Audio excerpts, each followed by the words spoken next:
Assalamu alaikum wa rahmatullahi wa barakatuh, dear students. Inshallah, today we are going to talk about the endocrine system, which is part of module 207. You know that the endocrine gland is formed of cells that secrete the hormones directly to the blood, so it needs fenestrated blood capillaries or sinusoids nearby in order to send the secretion directly to the blood. We are going to study, inshallah, the pituitary gland. This section you can see it under the microscope and in the data show. Here is the pars distalis, Here's the pars nervosa, and this is the pars intermedia. Pituitary gland. High power show here the pars distalis, and this is the pars intermedia, and this is the pars nervosa. In the pars distalis, I can see different colors.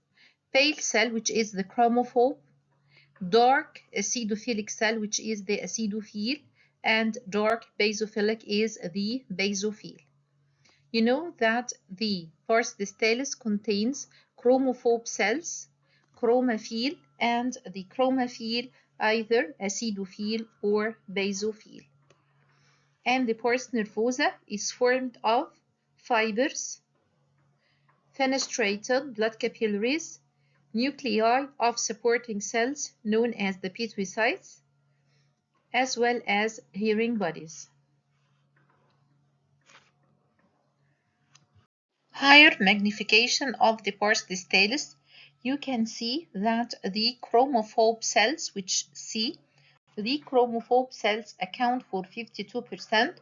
They are small cell, pale, stained cytoplasm. They are either stem cell or degranulated or exhausted cells. Then 48% chromophiles that stained acidophilic or basophilic. The acidophile cells, they account 37%. They are medium-sized between the chromophobe and the basophile. And there are two types of cells, somatotroph and the mammotroph. While the basophiles accounts 11%, and there are three types of basophiles, which are thyrotroph, corticotroph, and gonadotroph. The pars nervosa, which is part of the neurohypophysis, The pars nervosa is formed of these nuclei of the pituicyte, which is supporting neuroglial cell. Nerve fibers, no nerve cells. They are axon of secretory cells present in the hypothalamus, carrying the neurosecretion and accumulated in something called hearing bodies.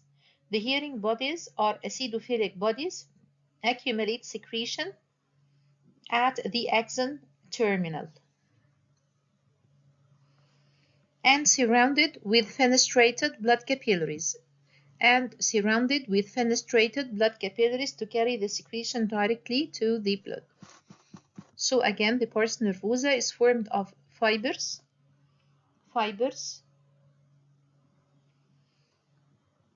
nuclei of the pituicytes,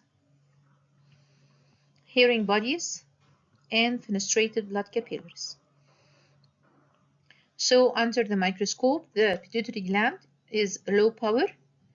Data show slide, you can see the pituitary gland and details of the pars distalis and pars nervosa. The second section here is for the thyroid and parathyroid. You know that the parathyroid, we have 4 parathyroid present at the posterior surface of the thyroid gland, so they are anatomically related to the thyroid. The thyroid gland here, the structural and the functional unit is called the thyroid follicle, and here are the colloid. And this is the parathyroid gland. Higher magnification of the thyroid gland, you can see here the functional and the structural unit, which is the thyroid follicle. 98% lined with the follicular cell, which is cubical basophilic cell with central nuclei, and 2% parafollicular cell not present at do not reach the lumen. The lumen is occupied by colloid, which appears acidophilic.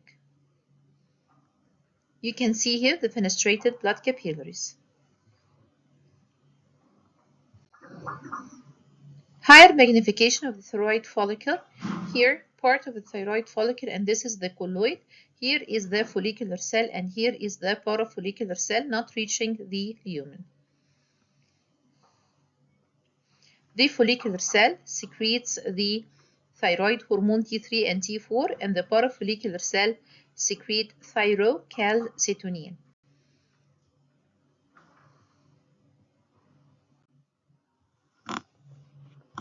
Here is the parathyroid gland. The parathyroid gland formed mainly of the chief cells,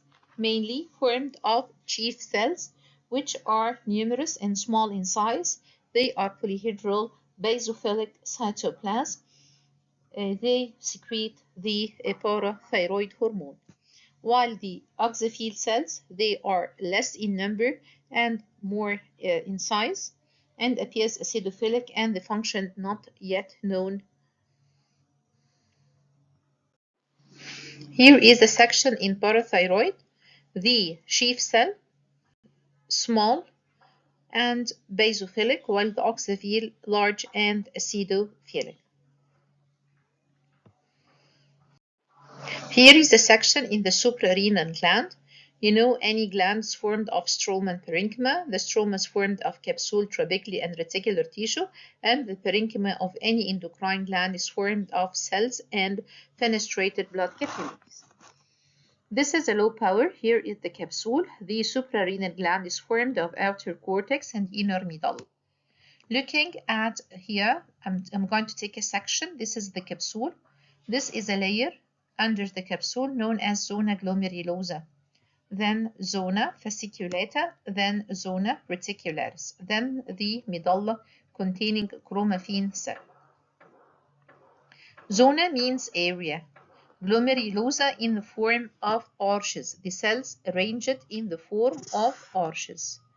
Okay, the cell here, occupied columnar cell, occupied in the form of arches and separated with fenestrated blood capillaries. What do we mean by zona fasciculata? Fascicles mean in rows. Then zona reticularis. What do I mean by reticularis? Branch and get anastomose again.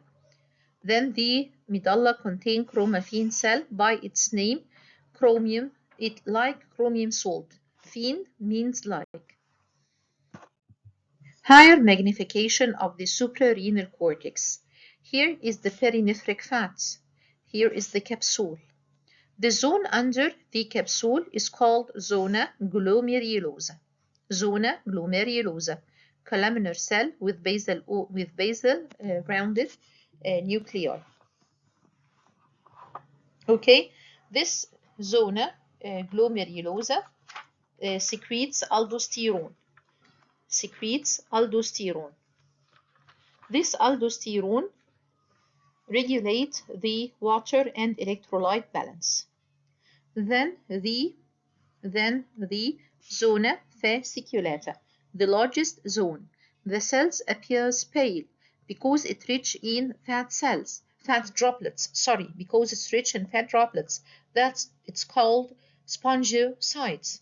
The zona fasciculata secrete glucocorticoids, which is cortisol. Then the zona reticularis appears more acidophilic. It secretes androgens and some glucocorticoids. Dear students, I want to tell you something about the EM picture of any cell. You should know first the type of a cell. Is it secreting protein or lipid? So we have the pituitary gland. All the secretion are protein in nature, so the EM containing RER, Golgi apparatus, mitochondria, and secretory granules. Okay, the thyroid and parathyroid as well, protein producing. while the suprarenal cortex steroid secreting. So they have what? So they have the smooth endoplasmic reticulum, Golgi apparatus, mitochondria, and lipid droplets. Okay. Something I forgot to tell you, in the thyroid, the follicular cell of the thyroid, they contain lysosome. This is important to activate the thyroid hormone when endocytosis occurs to the colloid to release the thyroid hormone to the circulation. So this is just a collection how to revise the EM of the endocrine cells. Any protein producing, just know, is it protein or steroid? Protein producing, RER, Golgi apparatus, mitochondria, and secretory granules. Lipid, SER, Golgi apparatus, mitochondria, and lipid droplets. Okay. Higher magnification of the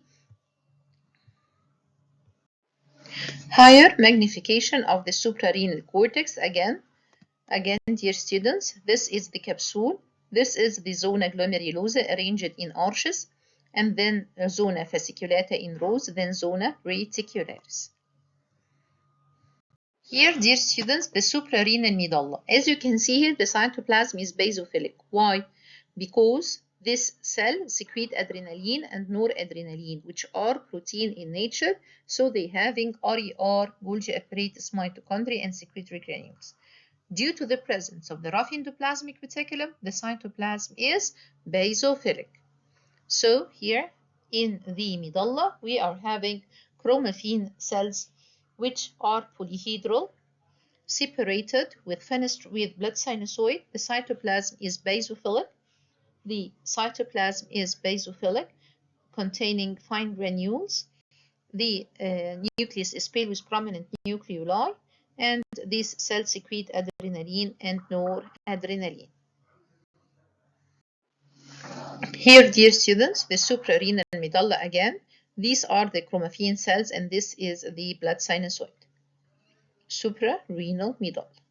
Now we are going to the trial exam.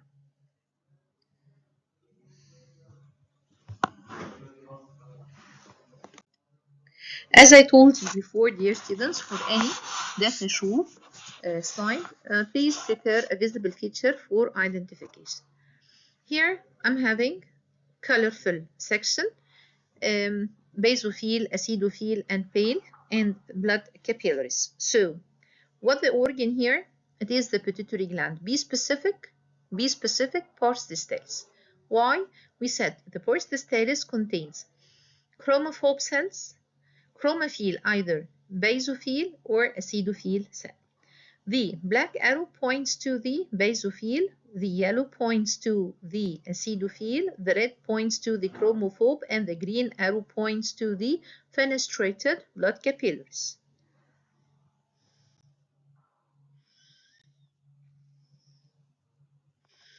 Here, dear students, is the pars nervosa of the pituitary gland. Why?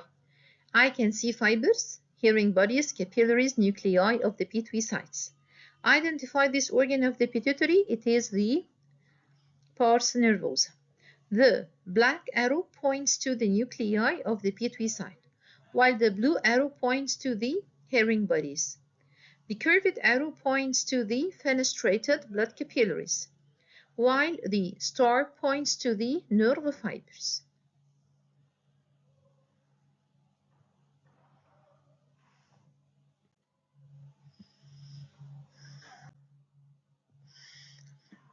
Again, dear students, this is a section in what part of the pituitary? Of the pars nervosa.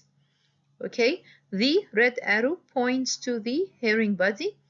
The yellow arrow points to the nuclei of the pituitary. The green arrow points to the fenestrated blood capillaries, and the black arrow points to the nerve fiber. If anyone can misdiagnose the hearing body and the fenestrated blood capillary, please look here. The fenestrated capillaries lined with endothelial cell. I can see flat nuclei. Here it is an acidophilic body.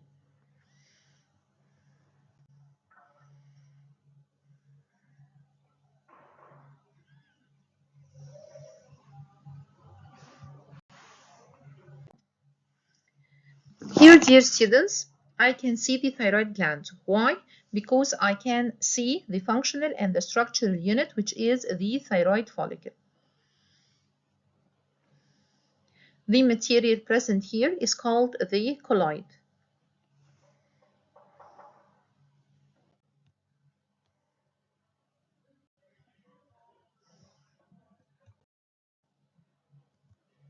Okay, dear students, this is a section in thyroid gland. Why? I can see the thyroid follicle.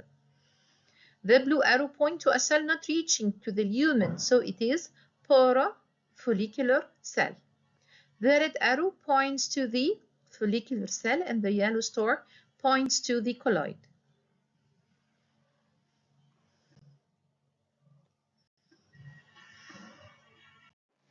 Okay, dear students, this is a section in the parathyroid gland.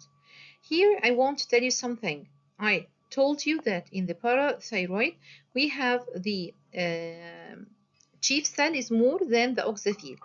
For the first while you are going to tell me no, the oxaphyll is more. No, here the oxaphyll is localized and I'm having higher magnification on it. Okay, but never mind. Here the yellow arrow is the chief cell and the black arrow are the oxaphyll cell. Cell identified with the black arrow, large acidophilic cell, oval cell. Okay.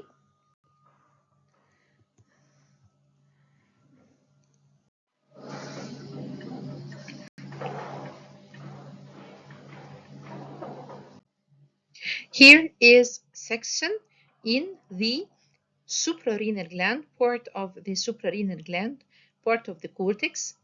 Here is the capsule. Here is the zona glomerulosa, which arranged in arches. As you can see here, dear students, arranged in arches. Then we have number 11, the zona fasciculata. Here, the zona fasciculata, what the meaning of fascicle? Straight line. Okay, and the cells are vacuolated, so they were called the spongocyte, as it contains many small lipid droplets.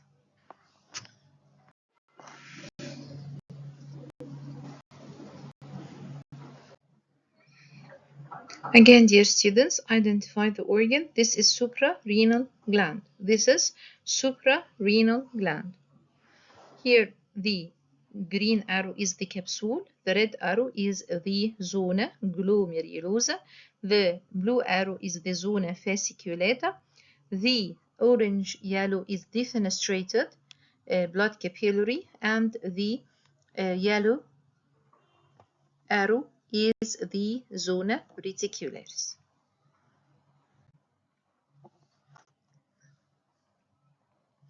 Here, dear students, is a section in the suprarenal gland.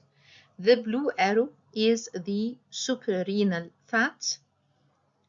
The yellow arrow is the capsule. A, zona glomerulosa. B, zona fasciculata. And C, zona reticularis.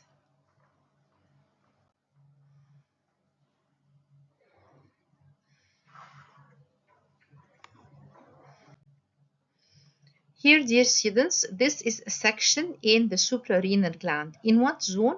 Zona fasciculata. Why, dear students? These cells are polyhedral, vacuolated, rich in small lipid droplets, and the nucleus is central, vesicular with prominent nucleoli, surrounded with elongated, fenestrated blood capillaries. So this is a section in the zona fasciculata. The yellow arrow points to a cell known as the spongocyte. Why it's called this? Because it's rich in lipid droplet. Two visible features: the cell polyhedral, rich in many lipid droplets, and the red arrow is the elongated fenestrated blood capillary.